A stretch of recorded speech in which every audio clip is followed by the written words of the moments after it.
ಒಂದು ಇಡೀ ಸಾಮ್ರಾಜ್ಯದ ಭವಿಷ್ಯವು ಒಬ್ಬ ಧೈರ್ಯಶಾಲಿ ಮಹಿಳೆಯ ಕೈಯಲ್ಲಿ ನಿಂತಿದ್ದ ಆ ಕ್ಷಣ.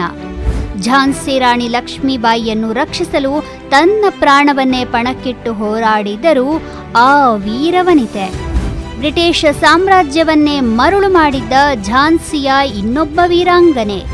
ಇದು ಹಲವರಿಗೆ ತಿಳಿದೇ ಇರದ ಝಲ್ಕಾರಿ ಬಾಯಿಯ ಕಥೆ. ದೇಶಕ್ಕಾಗಿ ಪ್ರಾಣತ್ಯಾಗ ಮಾಡಲು ಸಿದ್ಧರಾಗಿದ್ದ ಝಾನ್ಸಿಯ ರಾಣಿ ಲಕ್ಷ್ಮೀಬಾಯಿ ಬಗ್ಗೆ ನಾವೆಲ್ಲ ತಿಳಿದೇ ಇದ್ದೇವೆ. ಅವರ ಜೊತೆಗೆ ತಲೆಯ ಮೇಲೆ ಕಿರೀಟವಾಗಲಿ ಅಥವಾ ಅಧಿಕಾರವಾಗಲಿ ಇಲ್ಲದ ಮತ್ತೊಬ್ಬ ವೀರವನಿತೆಯೂ ಇದ್ದರು. ತನ್ನ ನೆಲದ ಹಿತದೃಷ್ಟಿಗಾಗಿ ಜೀವ ಪಣಕ್ಕಿಟ್ಟು ಹೋರಾಡಿದ ಆಕೆ ಭಾರತದ ಇತಿಹಾಸದಲ್ಲಿ ಅಳಿಸಲಾಗದ ಗುರುತನ್ನು ಬಿಟ್ಟರು.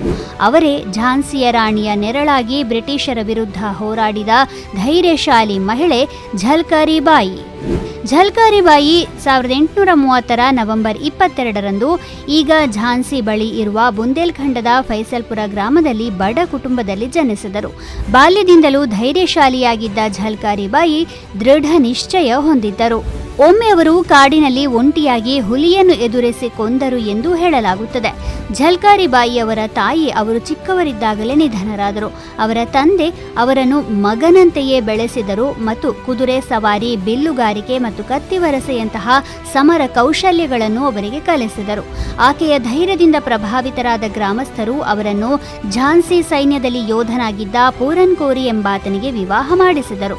ಒಂದು ಬಾರಿ ಝಾನ್ಸಿಯ ಕೋಟೆಯಲ್ಲಿ ನಡೆದ ಗೌರಿ ಪೂಜೆ ಸಮಾರಂಭದ ಸಮಯದಲ್ಲಿ ಝಲ್ಕಾರಿ ಬಾಯಿ ಮೊದಲ ಬಾರಿಗೆ ರಾಣಿ ಲಕ್ಷ್ಮೀಬಾಯಿಯನ್ನು ಭೇಟಿಯಾದರು. ರಾಣಿ ಲಕ್ಷ್ಮೀಬಾಯಿ ತನ್ನನ್ನೇ ಹೋಲುತ್ತಿದ್ದ ಆಕೆಯನ್ನು ಕಂಡು ಬಲು ಆಶ್ಚರ್ಯಚಕಿತರಾದರು ಎಂದು ಹೇಳಲಾಗುತ್ತದೆ. ರಾಣಿ ಆಕೆಯ ವಿರೋಚಿತ ಸಾಹಸಗಳ ಬಗ್ಗೆ ತಿಳಿದಾಗ ಆಕೆಯನ್ನು ತನ್ನ ಮಹಿಳಾ ಸೈನ್ಯವಾದ ದುರ್ಗಾದಳದಲ್ಲಿ ಸೇರಿಸಿಕೊಂಡರು. ತನ್ನ ಧೈರ್ಯ, ಸಮರ ಕಲೆಗಳು ಮತ್ತು ನಾಯಕತ್ವದ ಗುಣಗಳಿಂದಾಗಿ ಝಲ್ಕಾರಿ ಬಾಯಿ ಶೀಘ್ರದಲ್ಲೇ ದುರ್ಗಾದಳದ ಪ್ರಮುಖ ಸೇನಾಪತಿಯಾದರು. ಇದಲ್ಲದೆ ಅವರು ರಾಣಿ ಲಕ್ಷ್ಮೀಬಾಯಿಯ ಅನೇಕ ಪ್ರಮುಖ ನಿರ್ಧಾರಗಳಲ್ಲಿ ನಿರ್ಣಾಯಕ ಪಾತ್ರ ವಹಿಸಿದರು. ಇತಿಹಾಸಕಾರರ ಪ್ರಕಾರ 1858ರಲ್ಲಿ ಜನರಲ್ ಹಗ್ ರೋಸ್ ಝಾನ್ಸಿಯ ಮೇಲೆ ದಾಳಿ ಮಾಡಿದ್ದ. ರಾಣಿ ಲಕ್ಷ್ಮೀಬಾಯಿ ತನ್ನ 4000 ಸೈನಿಕರೊಂದಿಗೆ ವೀರಾವೇಶದಿಂದ ಹೋರಾಡಿದರು.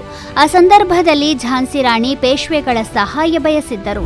ಆದರೆ ತಾತ್ಯಾ ಟೋಪೆ ಅದಾಗಲೇ ಸೋತಿದ್ದರಿಂದ ಝಾನ್ಸಿಗೆ ಯಾವುದೇ ಸಹಾಯ ಸಿಗಲಿಲ್ಲ.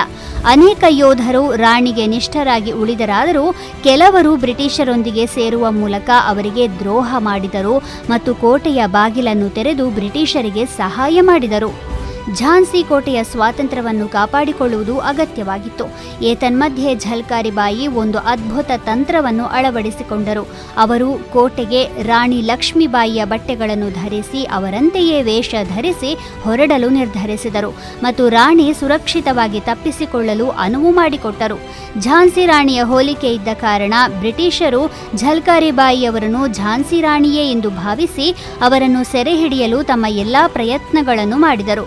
ಝಲ್ಕಾರಿ ಬಾಯಿ ಅದಮ್ಯ ಧೈರ್ಯ ಮತ್ತು ಶೌರ್ಯದಿಂದ ಹೋರಾಡಿದರು, ಆದರೆ ಅಂತಿಮವಾಗಿ ಸೆರೆ ಹಿಡಿಯಲ್ಪಟ್ಟರು. ಬ್ರಿಟಿಷರು ರಾಣಿಯನ್ನು ಸೆರೆ ಹಿಡಿದಿದ್ದೇವೆಂದು ಭಾವಿಸಿದರು, ಆದರೆ ರಾಣಿ ಅದಾಗಲೇ ಮುತ್ತಿಗೆಯಿಂದ ತಪ್ಪಿಸಿಕೊಂಡಿದ್ದರು. ಕಡೆಗೂ ತಾವು ಮೋಸ ಹೋದೆವೆಂದು ಅರಿತುಕೊಂಡ ಬ್ರಿಟಿಷರು ಝಲ್ಕಾರಿ ಬಾಯಿಯವರನ್ನು ಗಲ್ಲಿಗೇರಿಸಿದರು. ಹೀಗೆ ರಾಣಿಯನ್ನು ರಕ್ಷಿಸಲು ಝಲ್ಕಾರಿ ಬಾಯಿ ತನ್ನ ಪ್ರಾಣವನ್ನೇ ಅರ್ಪಿಸಿದರು. ಅವರ ಧೈರ್ಯವನ್ನು ನೋಡಿದ್ದ ಬ್ರಿಟಿಷ್ ಜನರಲ್ ಒಬ್ಬರು ಭಾರತೀಯ ಮಹಿಳೆಯರಲ್ಲಿ 1% ಮಹಿಳೆಯರು ಝಲ್ಕಾರಿ ಬಾಯಿಯಂತಾದರೆ ಬ್ರಿಟಿಷರು ಭಾರತವನ್ನೇ ತೊರೆಯಬೇಕಾಗುತ್ತದೆ ಎಂದು ಹೇಳಿದ್ದರು ಎಂದು ಹೇಳಲಾಗುತ್ತದೆ. ಇದು ಝಾನ್ಸಿಯ ಇನ್ನೊಬ್ಬ ವೀರಾಂಗನೆಯ ಕಥೆ. ಭಾರತ ಸರ್ಕಾರವು 2001 ಜುಲೈ 22ರಂದು ಝಲ್ಕಾರಿ ಬಾಯಿಯವರ ಗೌರವಾರ್ಥವಾಗಿ ಅಂಚೆ ಚೀಟಿಯನ್ನು ಬಿಡುಗಡೆ ಮಾಡಿತ್ತು. ಅವರ ಅದ್ಭುತ ಧೈರ್ಯ ಮತ್ತು ಶೌರ್ಯ ಇಂದಿಗೂ ಬುಂದೇಲ್ಖಂಡದ ಪರಂಪರೆಯ ಭಾಗವಾಗಿದೆ.